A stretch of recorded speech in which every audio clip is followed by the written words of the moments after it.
Trump's chaotic inner circle, drama, disarray, and power struggles. If you thought the Trump administration was just a wild ride, buckle up because it's about to get even bumpier. Just when I thought I couldn't feel more uneasy about the state of affairs, the Agriculture Department decided to scrap a Biden-era initiative aimed at reducing salmonella in poultry. Yes, you heard that right. Not only is the Trump team making us anxious, but they're also putting our health at risk. This past week in Washington has been nothing short of a whirlwind. With an economic disaster that President Trump himself has set in motion, a recent New York Times Siena poll revealed that even on immigration, is losing ground. Voters are stepping back from the very thing Trump seems to revel in, his heavy-handed approach. How do Americans really feel about his first 100 days in office?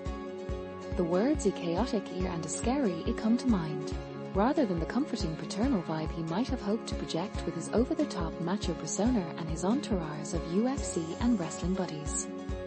Gerald Sieve from the Wall Street Journal put it bluntly, Trump is swapping out the meddlesome nanny state for a domineering daddy state, relying on the blind loyalty of his subordinates. The rhetoric around traditional gender roles is a throwback to an era when women were deemed too emotional to hold power. For centuries, the narrative suggested that women were too unstable to influence global affairs. What if women were in charge, making life-and-death decisions, and engaged in gossip and backstabbing? The stereotype was that they would be deceitful and catty. Ironically, the most emasculine administration we've seen is now embodying those very stereotypes that kept women out of power for so long. Welcome to Trump's macho crew, which has turned out to be a vicious little sewing circle. Just take a look at the recent shouting match between Elon Musk and Treasury Secretary Scott Bessent in the West Wing. Their argument, which erupted over who should lead the IRS, quickly spiraled into a debate about Musk's efficiency team, Doge.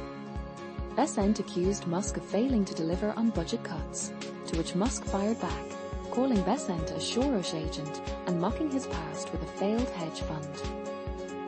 And let's not forget Musk's earlier spat with Peter Navarro, Trump's trade advisor, over tariffs and Teslas, where Musk didn't hold back, declaring Navarro dumber than a sack of bricks.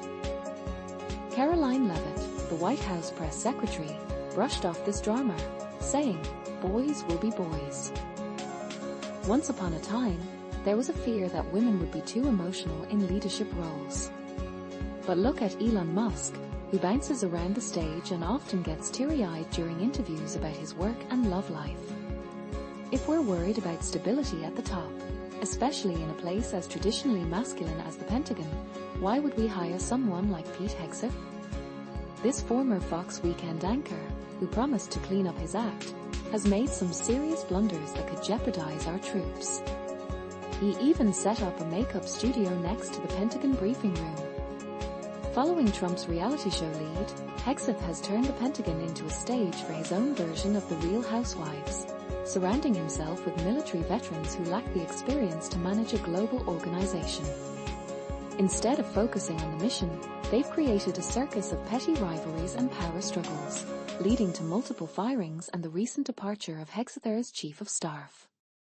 Having his wife, Jennifer, a former Fox producer, by his side hasn't kept Pete on the straight and narrow.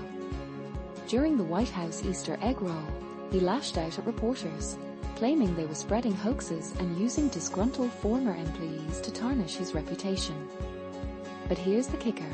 The man overseeing a staggering $850 billion budget seems erratic and unreliable, struggling to find loyal allies and unable to stick to the Pentagon's secure messaging system, which is crucial for protecting our troops.